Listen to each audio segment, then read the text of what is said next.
কপোতাক্ষ নদ, লিখেছেন মাইকেল মধুসূদন দত্ত। সতত হে নদ তুমি পড়ো মোর মনে, সতত তোমার কথা ভাবিয়ে বিরলে। সতত যেমতি লোক নিশার স্বপনে শোনে মায়া মন্ত্রধ্বনি তব কলকলে।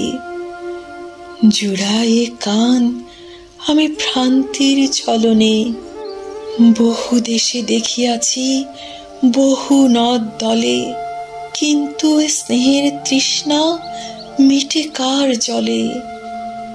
দুগ্ধ স্রোতরূপী তুমি জন্মভূমি স্তনে, আর কি হবে দেখা যতদিন যাবে। প্রজারূপে রাজরূপ সাগরের দিতে বাড়ি রূপ করো তুমি। এ মিনতি গাবে বঙ্গজ জনের কানে, সখে সখারিতে নাম তার। এ প্রবাসে মজি প্রেমভাবে লইছে যে নাম তব বঙ্গের সঙ্গীতে।